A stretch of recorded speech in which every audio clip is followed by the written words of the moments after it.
Dans cette vidéo, je t'explique comment avoir des coups de poing rapides. Avant ça, si t'es pas encore abonné à ma chaîne, je t'invite à t'abonner tout de suite pour suivre tous mes conseils.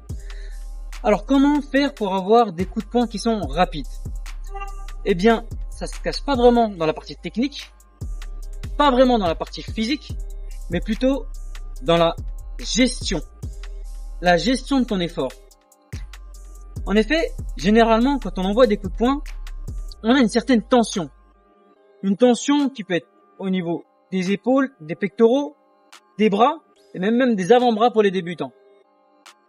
Et plus on est à un niveau avancé, plus on arrive à gérer la décontraction et la contraction.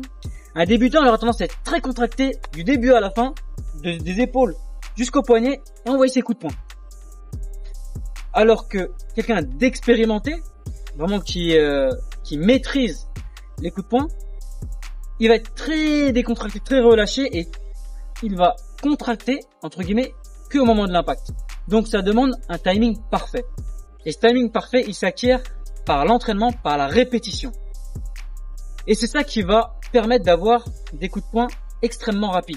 Parce que le relâchement, au début, permet d'aller super vite. On contracte, entre guillemets, qu'à la frappe. Et au retour, on est décontracté aussi. Donc, un débutant est plus comme ça. Alors que le gars expérimenté, voilà, ça part très très vite parce que, paradoxalement, il est très décontracté, très relâché.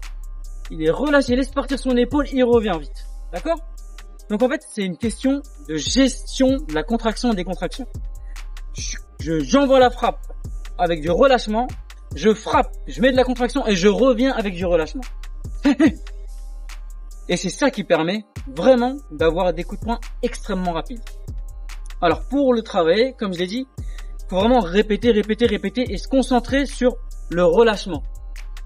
Voilà, on veut être explosif. Bam, exploser au départ pour partir, contracter à la frappe, à l'impact, et bam, revenir aussi vite que je suis parti.